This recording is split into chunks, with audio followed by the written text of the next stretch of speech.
You ever look at a stranger and feel like you're staring at your own reflection?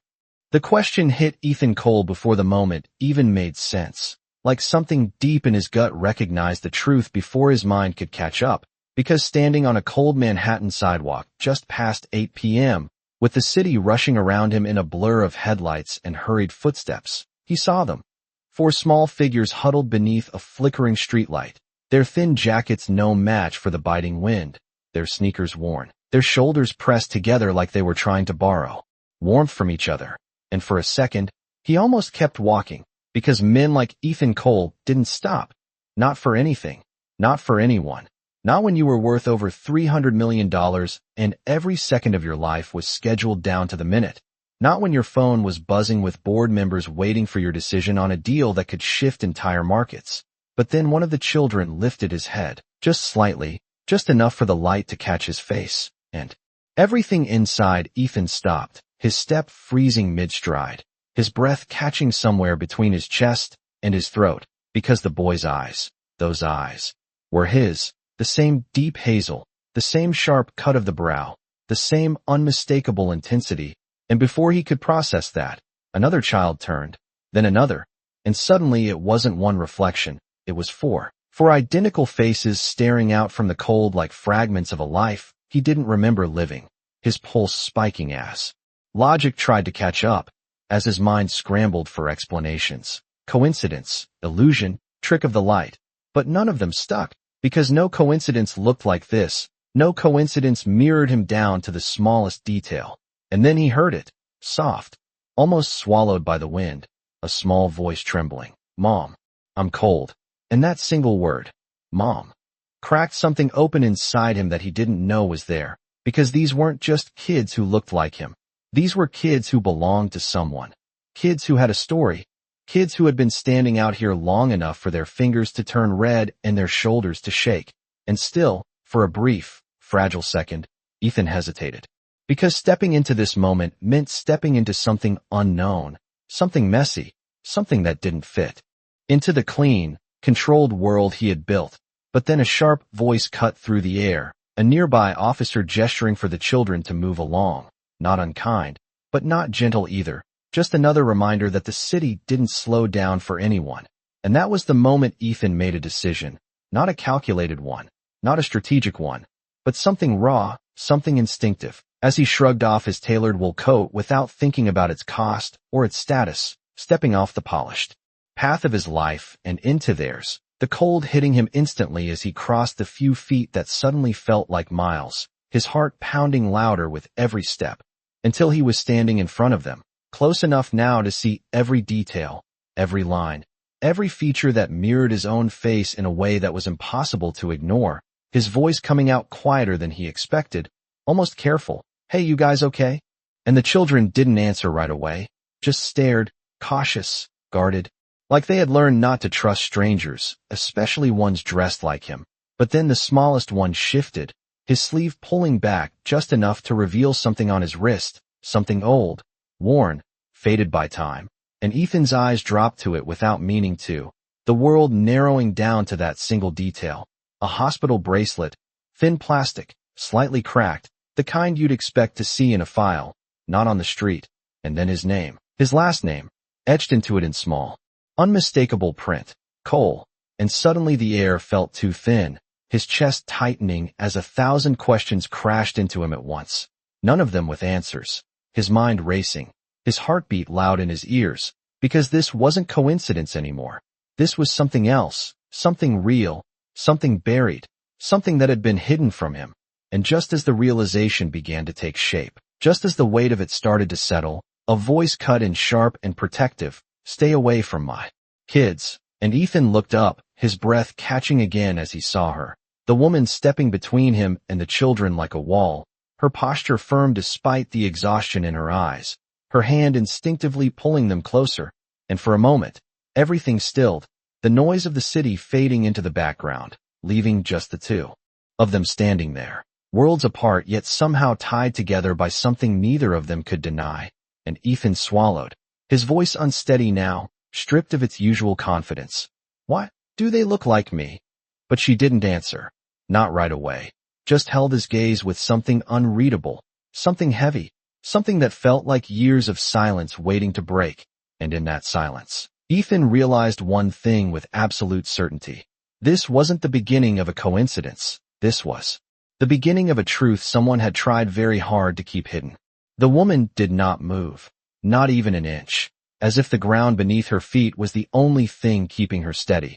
And the 4 children instinctively pressed closer to her sides, their small hands gripping the edges of her coat, like it was the only shield they had. And Ethan could feel it now, the invisible wall between them, thicker than anything money could break, built from years of distrust and survival. And for the first time in a long time, he did not know what to say, because every word he had ever used to close deals or command rooms suddenly felt useless here. And yet he could not walk away. Not now. Not after what he had seen. Not after the way his name had stared back at him from that worn bracelet like a question he had never been asked. So he took a slow breath, careful, measured, lowering his voice like he was trying not to startle something fragile. "I am not here to cause trouble," he said, his hands open, visible, a gesture he had never needed to make before. I need to understand." But her eyes hardened at that. Not loud, not explosive, just a quiet kind of resistance that came from someone who had already learned what understanding usually cost. And she shook her head once, firm. "There is nothing for you to understand," she replied, her voice low but steady, the kind that did not invite negotiation, and Ethan felt the pushback immediately. But it only made the questions louder in his mind, because nothing about this made sense. Not the children, not the bracelet, not the way she looked at him like she already knew exactly who he was, and had decided he did not belong here. And he glanced down again, unable to stop himself, his gaze tracing the lines of the children's faces, each one carrying pieces of him in a way that felt impossible to deny. And the smallest boy shifted again, pulling his sleeve tighter this time like he realized what Ethan had seen. And that small, protective motion hit harder than anything else, because it meant they were used to hiding, used to protecting what little they had. And something in Ethan tightened, something unfamiliar, something that did not fit into spreadsheets or contracts. And before he could stop himself, he spoke again, softer this time. "They are cold." And it was such a simple statement, almost obvious, but it hung in the air between them like something heavier, because it was not just about the temperature, it was about everything else they were carrying, everything they had been through. And for a second, just a second, he saw it, the hesitation in her eyes. The brief flicker of something that looked like exhaustion, like she had been holding this line alone for too long, but it vanished just as quickly, replaced by the same guarded strength.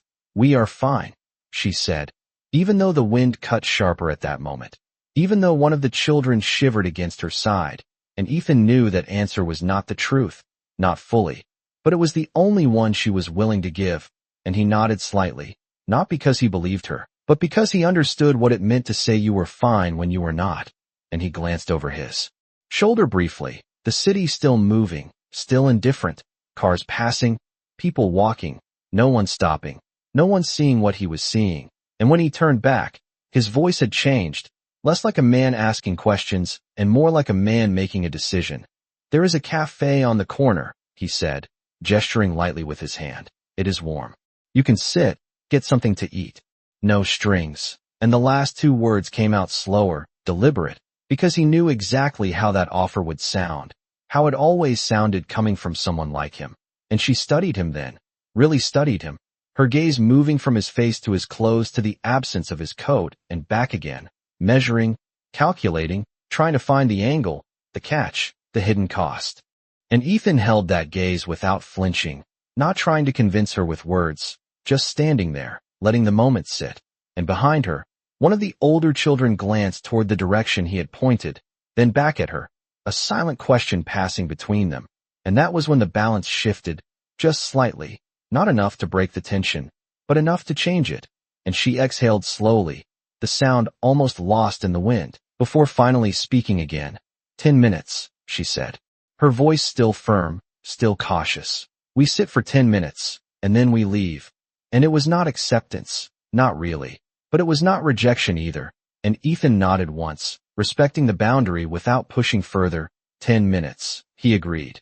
And as they began to move, the children staying close, their small steps quick to keep up. Ethan walked just a half step behind, not leading, not crowding, just there. And for the first time since this moment began, he felt it clearly, not confusion, not shock, but something else entirely, something heavier, something that settled deep in his chest like a truth waiting to be uncovered. Because whatever this was, whatever had been hidden, whatever had been kept from him, it was no longer something he could ignore. And as they stepped into the warm glow of the cafe lights, leaving the cold behind them, Ethan knew one thing with absolute certainty. This was not going to end with 10 minutes. The warmth of the cafe wrapped around them the moment the door closed, a soft contrast to the sharp cold they had just left behind. And for a brief second, everything slowed. The hum of quiet conversations, the clink of cups, the low glow of amber lights reflecting off polished wood tables. But the tension did not disappear. It followed them in, settling just as heavily between Ethan and Maya as before. Only now it felt more visible under the light, more real, as if the world could finally see what he was seeing. And the children hesitated near the entrance, unsure, their eyes moving across the room like they were not used to being in places like this. And Ethan noticed the smallest details, the way one of them hovered near the door like he was ready to leave at any moment, the way another kept glancing at Maya for permission before taking a single step forward. And it hit him again, not just how much they looked like him, but how different their lives had been, shaped by things he had never experienced, things he had never even thought about. And he stepped aside slightly, giving them space, not directing, not commanding, just allowing. And after a second, Maya moved first, choosing a table near the window, close enough to the door that leaving would be easy. And that choice alone told Ethan everything he needed to know about how she lived, always prepared to walk away, always prepared for something to go wrong. And he followed, keeping his distance as he took the seat across from them, his posture relaxed but his mind anything but, because now, in the steady light, there was no denying it, no shadows to blur the truth. Every line of those children's faces mirrored his own in a way that made his chest tighten with every glance. And a server approached, offering a polite smile, asking for their order. And for a moment, Maya did not respond, her eyes still on Ethan, measuring, waiting. And he understood, this was the test, not the offer outside, not the walk here, but this moment, whether his actions would match his words. And he nodded slightly, turning to the server, his voice calm, steady. Hot chocolate for them, and whatever they would like to eat, he said, then paused, glancing at the children. Anything you want. And there was a flicker of surprise, small but real, in their eyes, as if they were not used to being asked that question, as if choices like that were not something they often had. And Maya finally spoke, her tone controlled. Just something simple, she said, and Ethan did not argue, did not push, just nodded again. Something simple, he repeated, and as the server left, silence settled over the table, not empty, but heavy with everything unsaid. And Ethan leaned back slightly, giving them space, but his eyes did not leave them, not in a way that felt intrusive, but in a way that felt like he was trying to memorize something, trying to understand something that had already changed him in ways he could not yet explain. And one of the older children, a boy, maybe 8 or 9, finally spoke, his voice cautious but curious. Why? Are you helping us? And it was such a direct question, simple, honest. And it caught Ethan off guard in a way boardrooms never had, because there was no strategy here, no negotiation, just truth. And he hesitated for a second, not because he did not have an answer, but because he was not sure how to say it in a way that made sense, even to himself. And then he said it anyway, quietly, because I think I should have a long time ago. And the words surprised even him as they left his mouth, because they felt true in a way he could not fully explain yet.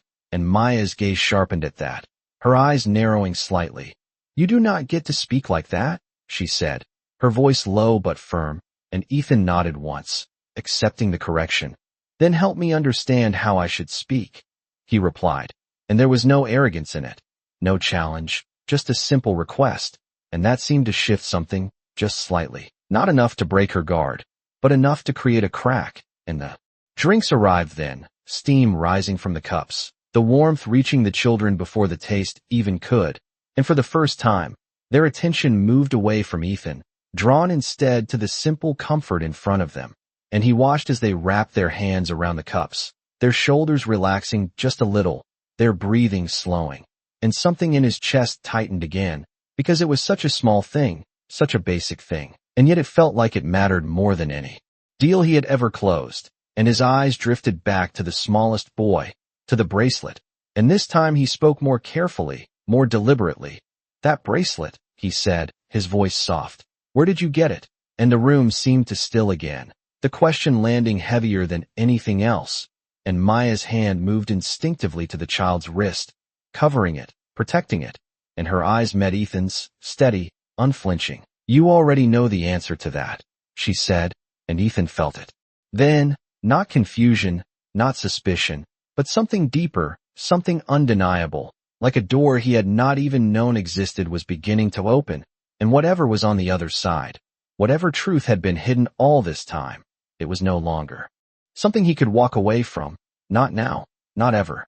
The words lingered in the air longer than anything else that had been said, and Ethan felt them settle deep, not like an accusation, but like a confirmation of something he had not yet fully accepted, and for a moment he did not speak, not because he did not want to, but because the weight of what she was implying pressed against every thought he had, forcing him to slow down, to stop trying to solve it like a problem, and instead feel it for what it was, something real, something personal, something that had existed long before this night.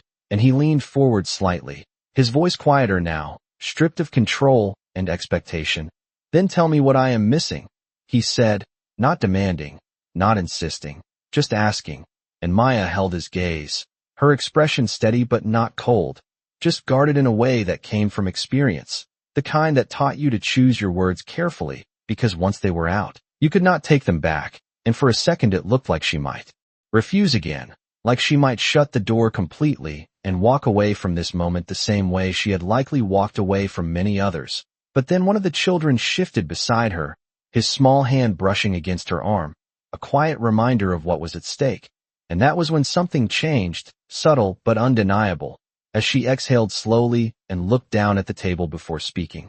"You really do not remember," she said, and it was not a question, not exactly, more like a realization, and Ethan felt a sharp pull in his chest at that, because there was something in her tone that suggested this was not new information to her, that she had already come to terms with his absence long before he even knew there was something to remember, and he shook his head slightly. "Honest, direct, no," he replied, and the simplicity of that answer seemed to carry more weight than anything else he could have said, because it was not an excuse, not a defense, just the truth. And Maya nodded once, almost to herself, as if confirming something she had already suspected, and when she looked back up, her eyes were different, not softer, not forgiving, but clearer, like she had decided something. "5 years ago," she began, her voice steady but low enough that it stayed between them. "You were not the man you are now." And Ethan felt that sentence land, not as a judgment, but as a doorway, and he listened, fully, without interruption, as she continued. "You were building your company, traveling constantly, showing up to places you barely remembered the next morning, and one night, you showed up at a charity event in Brooklyn." And the memory flickered faintly at the edge of his mind, not clear, not complete, but enough to make him lean in slightly, his focus sharpening, and Maya watched him carefully, as if measuring whether any part of it was reaching him. "I was there," she said, "working, not attending, just trying to make enough to get by." And there was no bitterness in her tone, just fact, just history, and Ethan felt the gap between their worlds then, the way their lives had crossed not as equals, but as something else entirely, something unbalanced, something that had consequences he had never considered. And she continued, her voice still controlled, still precise. "You talked to me that night," she said. "Not like I was invisible, not like I was just part of the background, but like I mattered." And that seemed to cost her something to say, even now, and Ethan felt it, the shift in the story, the part that mattered most, and he searched his memory again, harder this time, trying to find that moment, that conversation, that connection, but it was like reaching into fog, nothing solid, nothing certain, and when he looked back at her, there was something in his expression he could not hide, something that told her exactly what she needed to know, and she gave a small, almost imperceptible nod, like she had expected that, like she had prepared herself for it long ago, and then she said the words that changed everything. That was the night they began, and Ethan felt the world narrow again, not because he did not understand the sentence, but because he understood it too well, the implications, the weight, the timeline, everything clicking into place in a way that left no room for denial, and his eyes moved instinctively to the children, to their faces, to the undeniable truth reflected back at him, and his voice, when it came, was quieter than ever, almost unsteady. "You are saying," but he did not finish the sentence, because he did not need to, and Maya did not rush to fill the silence, did not soften it, did not make it easier. She simply let it exist, let him sit with it, let him feel it fully, and then, after a moment that felt longer than it should have, she spoke again, her voice steady, certain. "I am saying you walked away from a life you did not even know you had." And Ethan felt that sentence settle, deeper than anything else, not as an accusation, not as blame, but as truth. And in that moment, sitting across from a woman who had carried that truth alone for 5 years, surrounded by 4 children who carried his face and his name without ever knowing him, Ethan realized something that no amount of success or control could change. This was not a situation he could fix with a decision. This was something he had to face, fully, honestly. And as he sat there, the noise of the cafe fading into the background once again, he understood that whatever came next, whatever answers he would uncover, whatever choices he would have to make, they would not just define his future, they would redefine his past. The silence that followed did not feel empty. It felt full, heavy with everything that had just been said and everything that still remained unspoken. And Ethan sat there for a moment longer than he should have, his hands resting loosely on the table, but his mind racing in a way it had not in years, because this was not a negotiation he could prepare for, not a situation he could analyze and solve with data or logic. This was something else entirely, something that required him to confront a version of himself he barely recognized, and slowly, almost carefully, he let out a breath he did not realize he had been holding, his eyes moving again to the children, really seeing them this time not as a shock, not as a mystery, but as individuals, each one carrying a presence that was both familiar and completely new to him. And the boy who had spoken earlier looked back at him now with a quiet curiosity, no longer just cautious but searching, as if trying to understand why this stranger looked like him and why he was suddenly sitting at their table. And Ethan felt that look in a way that unsettled him more than anything else, because it was not fear, it was something closer to expectation, something fragile, something he was not sure he deserved. And he shifted slightly in his seat, his voice lower now, more grounded. "What are their names?" he asked, not because he did not know how to ask, but because the question itself felt important, like the first step into something real. And Maya did not answer immediately, her gaze lingering on him as if measuring whether he had earned even that much. And then, after a brief pause, she spoke, her voice steady but softer than before. "Jordan, Elijah, Marcus, and Caleb," she said, naming each child without hesitation, without embellishment, just truth. And as she spoke, each of the boys looked up in turn, their identities no longer just reflections of Ethan but their own, distinct, real. And Ethan nodded slowly, repeating the names quietly under his breath like he was trying to anchor them in his memory, like he was trying to make up for 5 years in a single moment. And something about that simple act shifted the air slightly, not enough to erase the tension, but enough to make it breathe.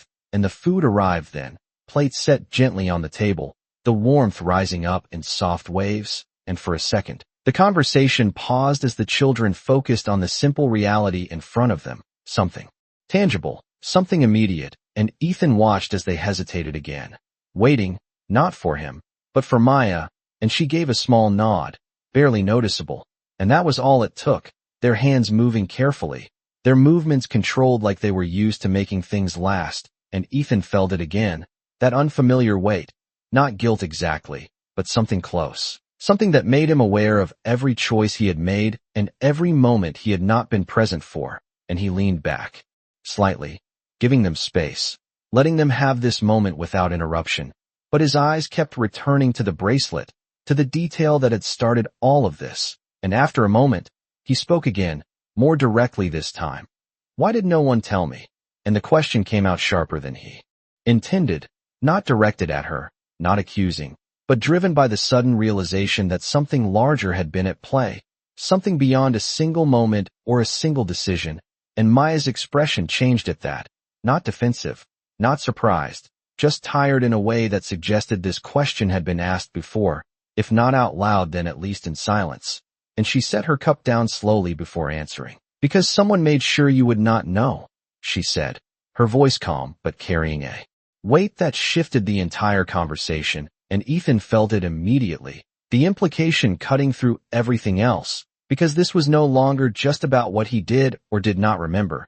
This was about something that had been controlled, something that had been hidden deliberately, and he leaned forward slightly, his focus sharpening again. Who?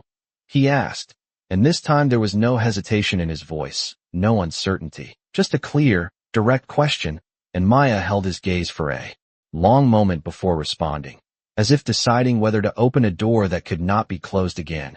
And when she finally spoke, her voice was steady but firm. The same people who made sure I disappeared, she said, and Ethan felt the shift again, deeper this time, because this was not just personal anymore. This was systemic. This was something tied to the world he knew, the world he had built his life in, and suddenly, pieces that had never connected before began to align in his mind. The missing months, the unexplained gaps, the decisions that had been made around him that he had never questioned, and his expression tightened slightly, not in anger, but in realization, because if what she was saying was true, then this was not just a story about what he had lost, it was a story about what had been taken from him, and more importantly, what had been taken from them. And he looked back at the children again, really looked, not just seeing himself anymore, but seeing what had been missing. And when he spoke next, his voice carried something new, something firmer, something that had not been there before. Then we're going to find out exactly who did that, he said, not as a promise made lightly, not as a reaction, but as a decision, and Maya's eyes flickered slightly at that. Not quite trust, not yet, but something that suggested this was not the response she had expected, and for the first time since this began, the balance between them shifted in a way that neither of them could ignore, because this was no longer just about the past. This was about what came next, and Ethan understood that whatever he uncovered, whatever truth had been hidden, it was not just going to change his life. It was going to expose something much bigger than all of them.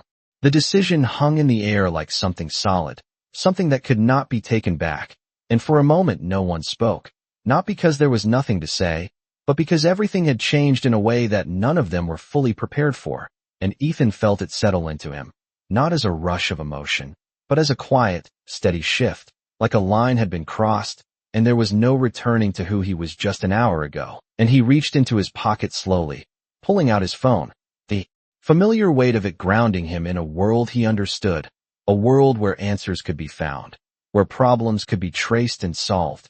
And for the first time that night, his expression sharpened into something focused, something deliberate. But before he could dial, Maya's voice cut in, calm but firm. Do not, she said, and Ethan paused mid-motion, looking up at her, confusion flickering across his face, because this was the first time she had directly stopped him from doing something. And it caught him off guard. If you call them, she continued, her gaze steady. This ends before it even begins, and the words landed heavier than expected, not as a threat, but as a warning shaped by experience, and Ethan lowered his phone slowly, his instincts pushing against her words, because in his world, calling someone, activating resources, moving quickly, that was how things got done. But something in her tone told him this was different, that whatever had happened 5 years ago was tied to the very system he was about to reach into. And he leaned back slightly, his voice measured. Then tell me how to do this, he said. And it was not a challenge, not a command, just a question, and Maya studied him again, longer this time, as if trying to determine whether this was real or just another version of control dressed as concern. And after a moment, she spoke, quieter now, but no less certain. You listen first, she said, because what you are about to uncover is not something you can fix with one call. And Ethan held her gaze, absorbing that, letting it settle, because she was right, whether he liked it or not. This was not a situation that followed his rules, and slowly, he nodded, slipping the phone back into his pocket, not abandoning control, but choosing, for once, to wait. And that small action shifted something again, subtle but important, because it showed he was willing to step outside his own way of doing things. And Maya noticed, even if she did not say it. And the children continued eating quietly, their focus still on the food, but their attention drifting back to the adults in small, careful glances, sensing the weight of what was unfolding even if they did not fully understand it. And Ethan leaned forward again, resting his forearms lightly on the table, his voice lower now, more intentional. "Start from the part you have not told me yet," he said, and Maya exhaled slowly, her fingers tracing the edge of the cup in front of her, as if grounding herself before stepping into something she had carried alone for too long. "After that night," she began, her voice steady but softer, "I tried to find you." And Ethan felt that immediately, the implication cutting deeper than anything else so far, because it meant she had not walked away, not at first, and he listened closely as she continued. "I went back to the event location, asked about you, but no one gave me anything real, just a name. And even that felt like it came with a warning." And Ethan's jaw tightened slightly, because he knew how those environments worked, how information could be controlled without ever appearing to be, and she went on. "When I found out I was pregnant, I tried again," she said, and this time her voice carried something heavier, not regret, not anger, but something closer to exhaustion. But that was when everything changed, and Ethan's focus sharpened, every part of him tuned to what she was about to say next. "People started showing up," she said, her eyes lifting to meet his, not directly, not in a way you could point to, but enough to make it clear that I was not supposed to keep looking. And Ethan felt a cold realization settle into him, because that was not random, that was intentional, that was controlled, and his mind began to connect the dots again, the influence, the reach, the power structures he had always been a part of but never questioned. And Maya continued, "Then one day, I was offered help," she said, and there was a faint edge to her tone now. Not bitterness, but awareness, housing, medical support, everything I needed, but only if I agreed to one thing. And Ethan already knew, before she even said it, his chest tightening as the answer formed, and when she spoke, it confirmed everything. "I had to disappear," she said, simply, directly, and the weight of those words settled between them, heavier than anything else that had come before. Because this was no longer about missed connections or forgotten moments. This was about something that had been orchestrated, something designed to erase, to control, to protect something or someone at the cost of everything else. And Ethan's expression shifted, not outwardly dramatic, but internally resolute, because this was not just a personal betrayal. This was a system he had been part of, whether he realized it or not. And as he sat there, looking at the woman who had been pushed out of his world before he even knew she was part of it, and the 4 children who had grown up without him by design, he understood that this was not just about finding answers anymore. This was about confronting the truth behind the life he had built. And for the first time that night, his voice carried something new, something steady and undeniable. "They chose the wrong thing to hide," he said quietly, and Maya watched him closely, not yet trusting, but no longer dismissing him either. Because something about the way he said it felt different, like this was no longer just his story to uncover, but theirs to reclaim. The words lingered between them like a line drawn in the sand, and for a moment Ethan did not move, did not speak, because something inside him had shifted in a way that no boardroom victory or market win had ever managed to do. Something deeper, something that reached beyond control and into accountability. And he looked at Maya not as a stranger anymore, not even as someone connected to his past, but as someone who had lived through the consequences of a system he had benefited from without ever questioning. And that realization did not come with anger at first. It came with clarity, sharp and undeniable, and he leaned back slightly, his gaze steady but no longer searching. Now it was focused. "They made a decision for me," he said quietly, more to himself than to her. And Maya did not interrupt, did not correct him, because she knew he was starting to see it, not just the situation, but the structure behind it. And Ethan exhaled slowly, his hand briefly pressing against the table as if grounding himself in the moment. And then he looked up again, this time directly at her. "Do you know who approached you?" he asked, and the question carried weight. Not just curiosity, but intent. And Maya hesitated, not because she did not have an answer, but because saying it out loud would make it real in a different way. And she glanced briefly at the children, who were finishing the last of their food, their movements slower now, calmer, the warmth of the room settling into them. And then she looked back at Ethan, her voice steady. "No names," she said. "But they knew everything about you." And that alone was enough to confirm what Ethan was already beginning to suspect. Because access like that did not come from nowhere, it came from inside, from people who were close enough to him to control information, to shape outcomes, to make decisions in his absence. And his mind moved quickly now, not in panic, but in precision, reviewing the timeline she had described, the years when his company had expanded rapidly, when his schedule had been managed almost entirely by others, when entire segments of his life had been handled without his direct involvement. And he could feel it now, the gaps that had once seemed insignificant, suddenly taking on new meaning, and his expression tightened slightly, not in anger, but in understanding, because this was not just about what had been hidden from him. It was about who had the power to do it, and why. And Maya watched him carefully, reading the shift in his face, the way his posture changed, the way his focus sharpened, and for the first time, there was something different in her eyes, not trust, not yet, but recognition, like she was seeing the moment he stepped out of ignorance and into awareness. And Ethan spoke again, his voice firmer now. "Someone close to me knew," he said, not as a question, but as a conclusion, and Maya gave a small nod, confirming what he already understood. And that was when the silence between them changed again, no longer heavy with uncertainty, but charged with something else, something more dangerous, because now they were not just uncovering a past, they were stepping into a truth that had been actively controlled. And Ethan's thoughts moved quickly, connecting names, roles, decisions, the people who had been in positions to filter information, to make calls on his behalf, to decide what reached him and what did not. And one name surfaced more clearly than the others, not because of suspicion alone, but because of proximity, because of trust that had gone unquestioned for too long. And he leaned back slightly, his gaze shifting for a brief second, as if seeing something beyond the room, something forming in his mind. And when he looked back at Maya, there was no hesitation left in him. "This did not happen by accident," he said, and his tone made it clear he was not speaking about the past anymore.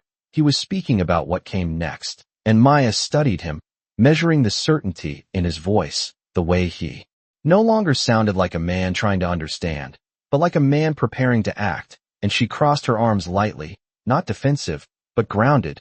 "Then what are you going to do about it?" she asked, and it was the first time she had asked him something directly about his role in this, not just what he knew, but what he intended to do.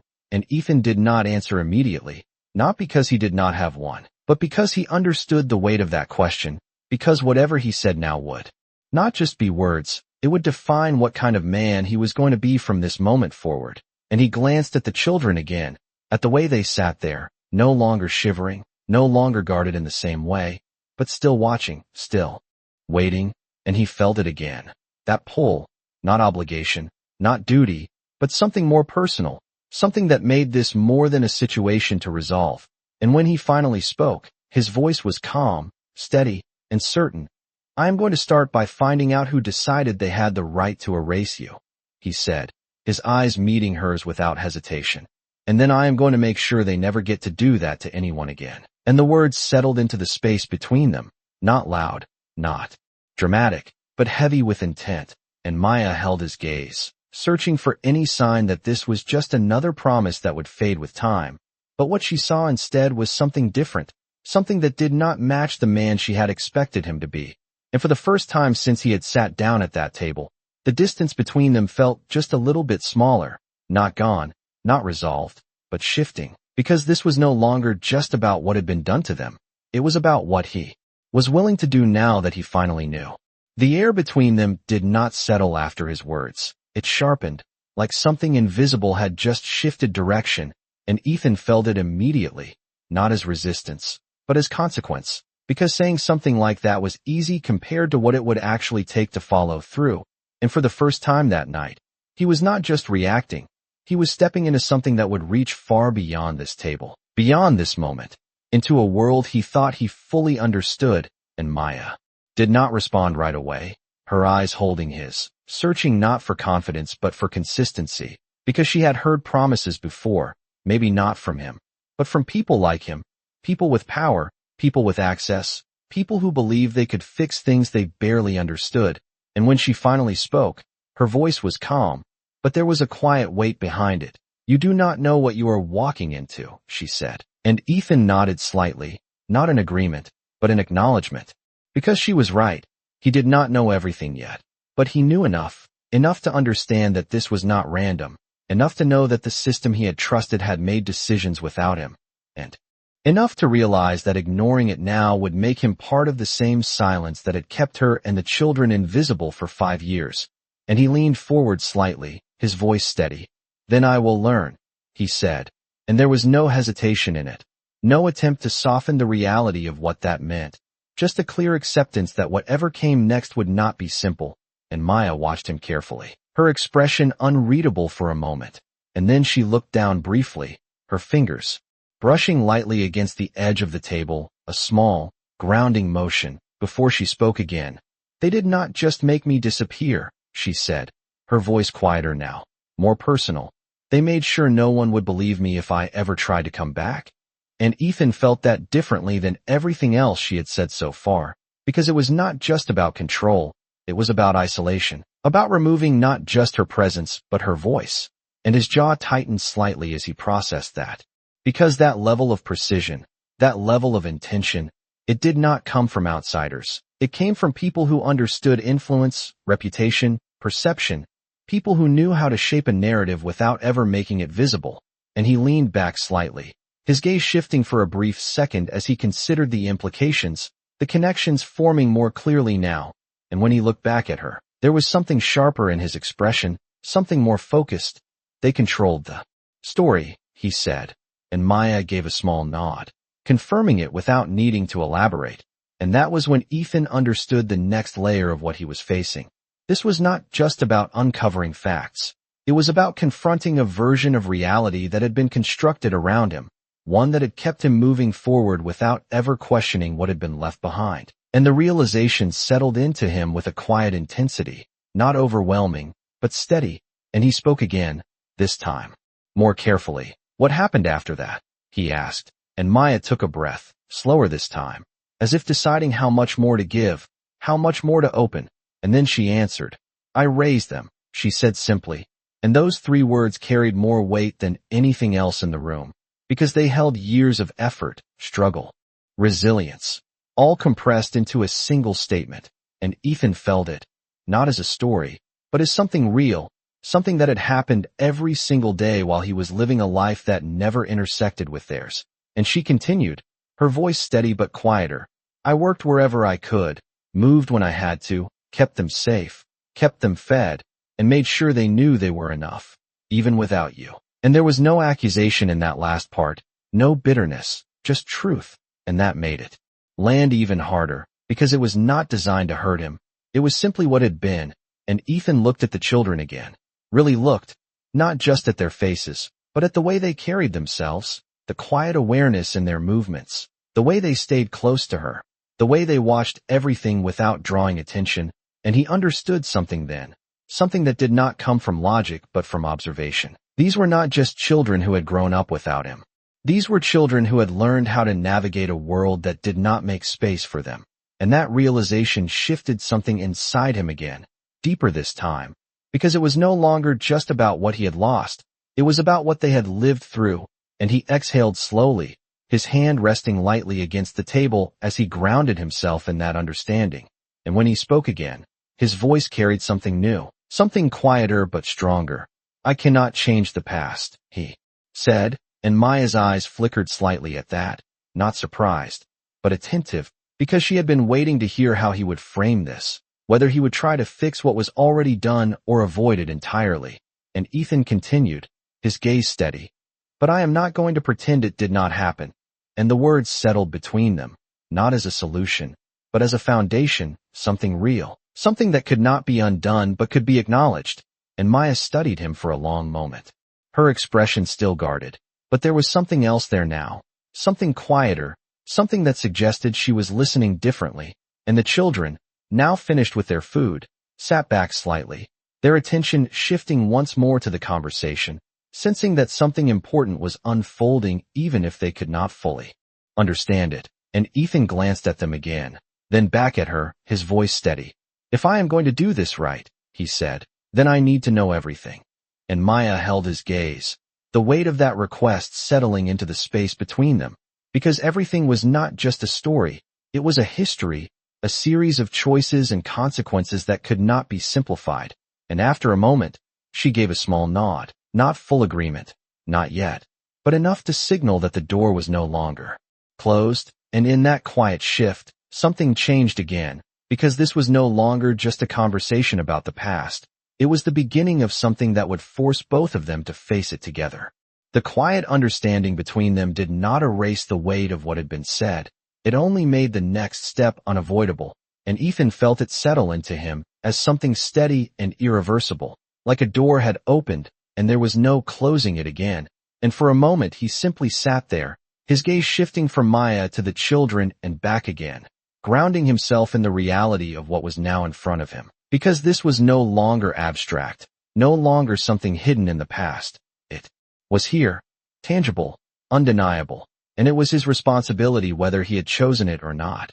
And he leaned back slightly, his posture composed but his mind moving with precision, reviewing everything she had told him, the timeline, the disappearance, the controlled silence. And one thing stood out more than anything else, not just what had been done, but how carefully it had been done. And that level of precision meant one thing: it had been planned. And as that thought settled, his focus sharpened again, his voice calm but direct. "You said they offered you support," he began, his eyes steady on hers. "Housing, medical care, everything you needed." And Maya nodded once, her expression unchanged, and Ethan continued. "That kind of coordination does not happen without structure," he said, more to himself than to her, but loud enough to carry meaning. "It comes from an organization, not just individuals." And Maya watched him closely, not interrupting, because she could see he was connecting pieces now, not asking blindly, but building something from what she had already given him. And he leaned forward slightly, his voice quieter now, but more focused. "Did they give you any documents, anything official, anything you signed?" And this time Maya hesitated longer, her fingers tightening slightly around the cup in front of her as she considered the question, because this was different from telling a story. This was moving into specifics, into details that could lead somewhere. And after a moment, she gave a small nod. "There were papers," she said, "agreements, forms, things that made it look like help, but none of it felt optional." And Ethan absorbed that immediately, the phrasing, the implication, because he had seen documents like that before, contracts that were structured to appear voluntary while leaving no real choice. And his expression tightened slightly, not in surprise, but in recognition, and he asked another question, more precise this time. "Do you still have them?" And Maya shook her head slowly. "No," she said. "They made sure of that." And Ethan nodded once, not discouraged, because even without the documents, there were still traces, there were always traces. And he leaned back again, his gaze drifting for a brief second as he mapped out the next steps in his mind, not rushing, not reacting, but building something methodical, something that could hold under pressure. And when he looked back at her, there was a quiet certainty in his expression. "Then we find where they came from," he said, and Maya's eyes narrowed slightly, not in disagreement, but in caution. "It is not that simple," she replied, and Ethan gave a small nod, acknowledging that without pushing back. "No, it is not," he agreed. "But it is not impossible either." And the calmness in his tone carried weight, not because it dismissed her concern, but because it suggested he was not underestimating the challenge. And the children shifted slightly in their seats, their attention drifting back to the conversation as the tone changed again, more serious now, more focused. And one of them, Marcus, glanced at Ethan with a quiet curiosity before looking back at his brothers. And Ethan noticed that, the way they were listening without interrupting, the way they were present without demanding attention, and it reinforced what he already understood. These were children who had learned to adapt, to observe, to exist within spaces that were not designed for them. And that realization stayed with him as he turned his attention back to Maya, his voice steady. "I need one more thing," he said, and she met his gaze, waiting, and he continued. "Anything you remember, even if it seems small, names, locations, details, anything that stood out." And Maya held his gaze for a moment, then looked down slightly, her brow tightening as she searched her memory, not for the obvious, but for the fragments that had never fully made sense at the time. And after a few seconds, she spoke again, slower now, more deliberate. "There was a building," she said, "downtown, not a hospital, not exactly. More like a private facility. Everything was clean, controlled, quiet." And Ethan's focus sharpened instantly, because that description fit a specific type of operation, one that existed within his world but remained invisible to most people. And she continued, "I remember the logo," she added, her voice tightening slightly as the memory became clearer. "It had your company name on it. Small, not obvious. But it was there." And that was when everything shifted again, deeper than before, because this was no longer just connected to his world, it was directly tied to it. And Ethan felt the realization settle into him with a quiet intensity, not explosive, not dramatic, but undeniable. And he did not speak right away, because he did not need to. The implication was already clear, and when he finally did, his voice was lower than before, steadier. "Then this is not just about someone close to me," he said. "This is about something inside my own company." And Maya watched him carefully, measuring his reaction, looking for any sign of denial, any attempt to distance himself from it. But what she saw instead was something else, something more grounded, more direct, and for the first time since this conversation began, the dynamic between them shifted again, not because the past had changed, but because the truth had become clearer. And as Ethan sat there, absorbing what this meant, not just for him, but for everything he had built, he understood that this was no longer a question of whether he would act. It was a question of how far he was willing to go to uncover the truth. And as that thought settled, one thing became certain. Whatever had been hidden inside his world for the past 5 years, it was no longer going to stay buried. The realization did not explode. It settled, slow and heavy, like something that had always been there, but had only just come into focus. And Ethan sat very still for a moment, his eyes fixed on Maya, but his mind already moving somewhere else, somewhere deeper, retracing years of decisions, meetings, signatures, the quiet authority he had trusted without question. And now every one of those moments felt different, not wrong on the surface, but incomplete, like something had been edited out of his own life without his consent. And he exhaled slowly, his fingers pressing lightly against the table as if anchoring himself to the present. Because this was not just about uncovering what had happened. This was about understanding how it had been allowed to happen in the first place. And when he spoke, his voice was lower than before, more controlled. "If my company was involved," he said carefully, "then someone used my name to make this happen." And Maya did not interrupt, did not correct him, because she could hear the shift in his tone, the difference between assumption and realization, and she gave a small nod, confirming without adding anything more. And that was enough, because Ethan understood the implication fully.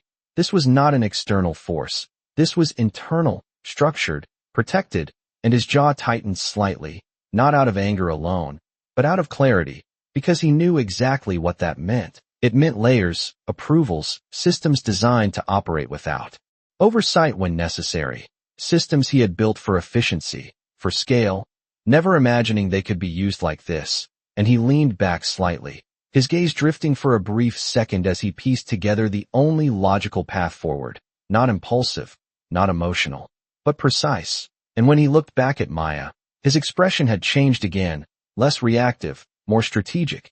"Tomorrow morning," he said, "I am going to walk into my own headquarters like nothing has changed." And Maya's eyes narrowed slightly, not in disagreement, but in curiosity, because that was not the response she had expected. And Ethan continued, his voice steady, "Because if they think I know, they will start covering things up before I even get close." And the logic in his words was clear, grounded in experience, in the way power protected itself when threatened. And Maya studied him carefully, watching not just what he said, but how he said it, the calmness, the control, the lack of hesitation, and she crossed her arms lightly, her posture still guarded but no longer closed off in the same way. "And what happens after that?" she asked, and Ethan did not answer immediately, not because he did not have a plan, but because he was choosing his words carefully, understanding that what he said next would shape everything that followed. And he glanced briefly at the children, at the way they sat there, listening without speaking, present in a moment that was about them even if they did not fully understand it yet. And then he looked back at Maya, his voice firm. "I start with the records," he said. "Internal logs, facility access, financial approvals, anything tied to that building you mentioned." And Maya nodded slightly, following his reasoning, because even if she did not know his world the way he did, she understood systems, she understood patterns, and what he was describing sounded like something real, something actionable. And Ethan continued, his tone sharpening just enough to reflect the focus behind it. "Someone signed off on those resources, someone approved the funding, someone made sure it stayed quiet," he said. "And people like that do not disappear without leaving something behind." And the certainty in his voice carried weight, not arrogance, but experience. And Maya held his gaze for a moment longer before speaking again, her voice quieter now. "You are assuming they will not see you coming," she said. And Ethan gave a small, almost thoughtful nod, acknowledging the risk. "They might," he admitted. "But they will not expect me to look in the right places." And there was something in the way he said it that suggested he already knew where to start, not because he had all the answers, but because he understood how systems like his worked from the inside, where they were strongest, where they were weakest. And Maya watched him closely, measuring that confidence, weighing it against everything she had lived through. And for a moment, the silence between them returned, not heavy this time, but focused, like both of them were looking at the same path from different angles. And then she spoke again, more directly. "And what about us?" she asked, and the question shifted the moment immediately, grounding it back in the present, in the reality that this was not just an investigation. This was about people, about safety, about what happened next for her and the children. And Ethan did not hesitate this time, his answer immediate. "You are not going back out there tonight," he said, his voice calm but firm, not a command, but a statement of intent. And Maya's expression tightened slightly at that, not in rejection, but in caution. "We have managed so far," she replied, and Ethan nodded once, respecting that truth, but not stepping away from his own. "And you should not have had to," he said quietly, and there was no pity in his tone, no condescension, just acknowledgement. And he continued, "There is a place, private, secure, no connection to my company. No one will know you are there unless I tell them."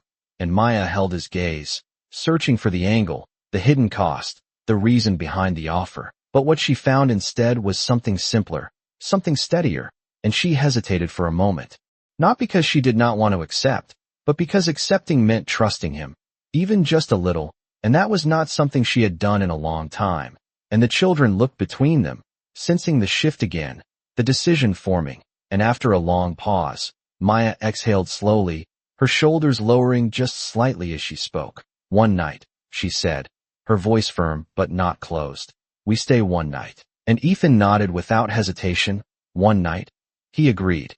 And in that moment, something shifted again, not completely, not fully, but enough to change the direction of everything that was about to happen.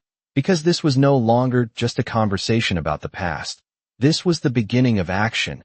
And as Ethan reached for his phone again, not to call the system he no longer trusted, but to set something different in motion, he knew one thing with absolute certainty. Whatever he was about to uncover inside his own world, it was going to change far more than just his life.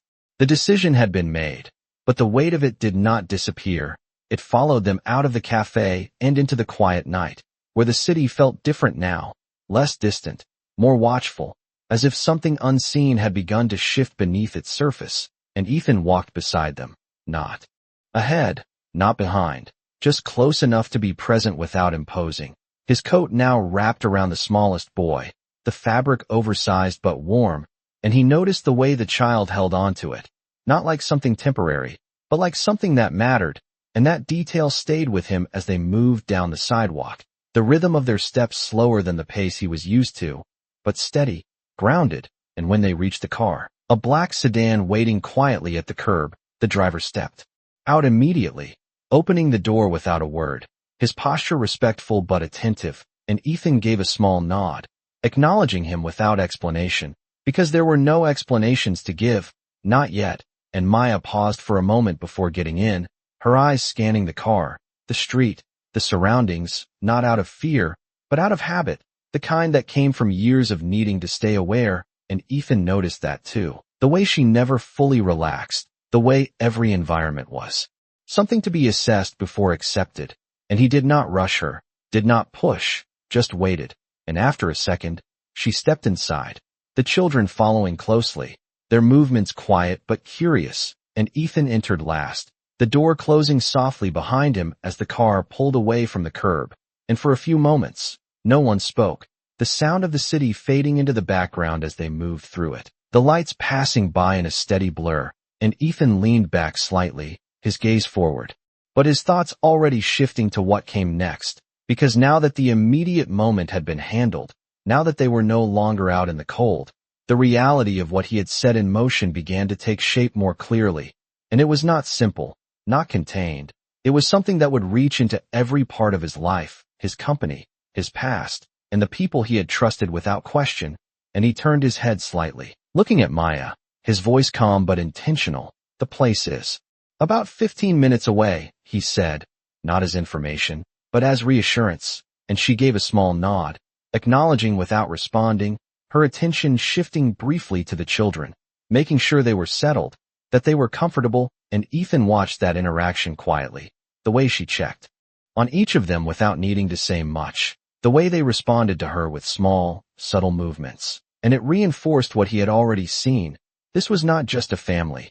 This was a unit built on survival, on trust earned over time, and he understood then that whatever role he thought he might step into, it would not be given easily.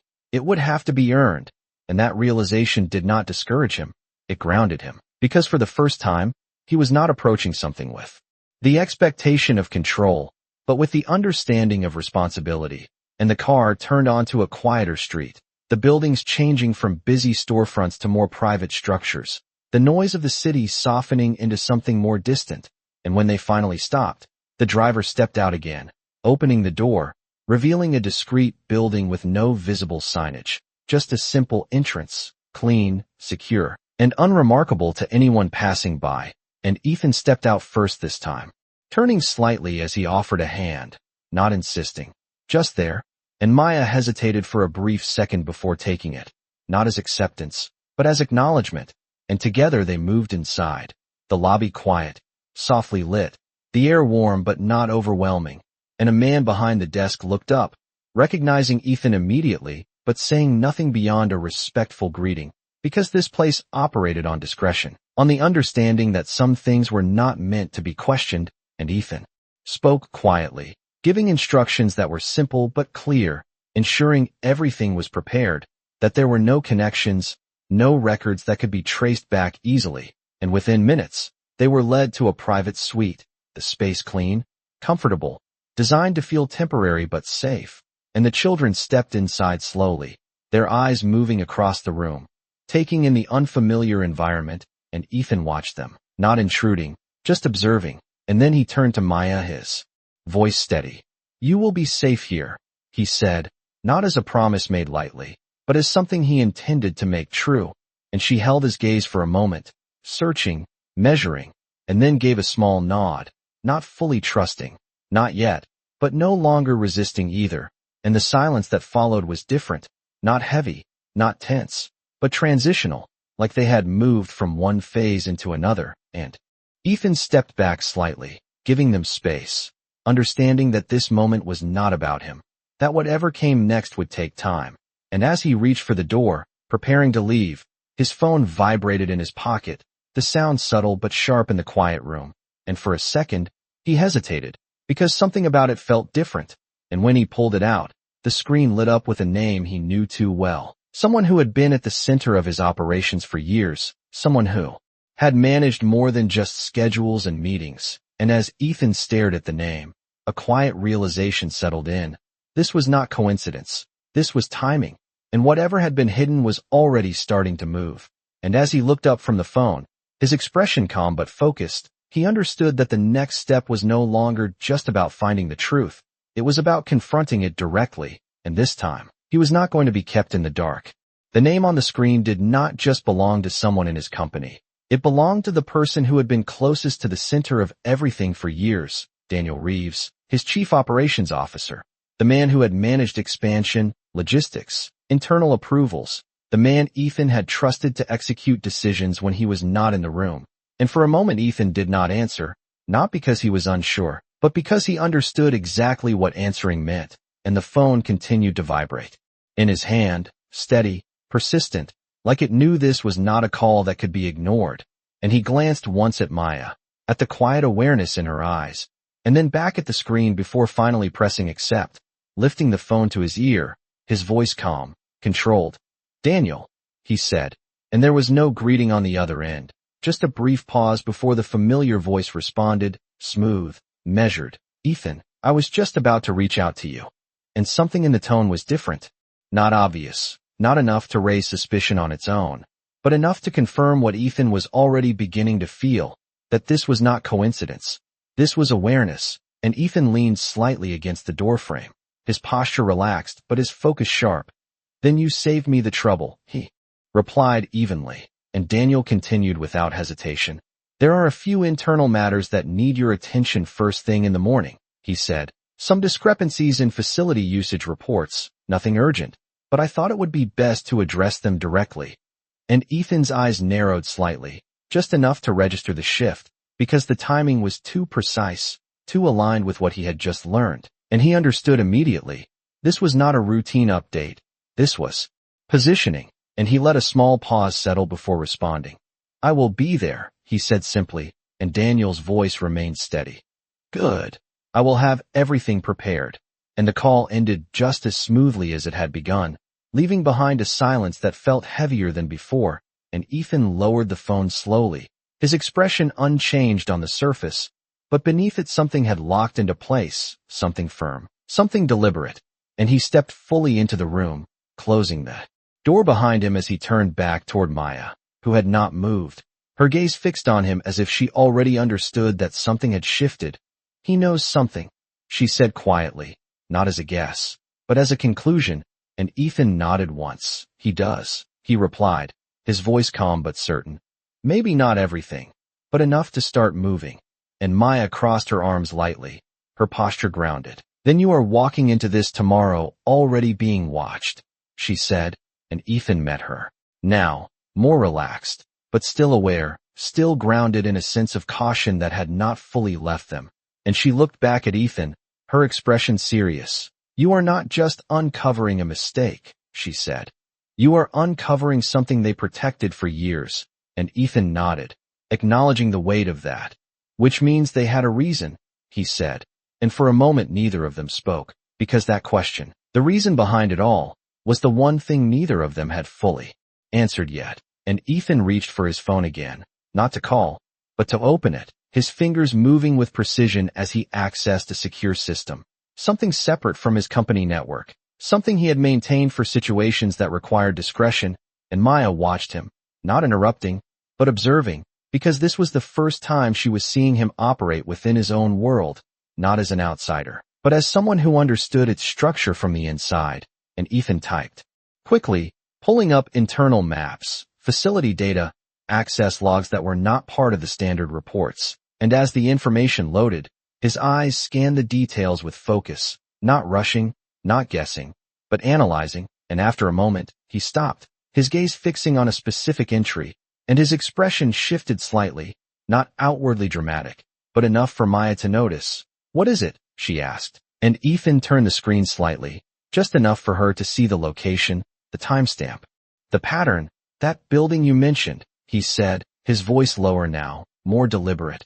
"It is not listed under any public division." And Maya's brow tightened slightly as she looked at it, and Ethan continued.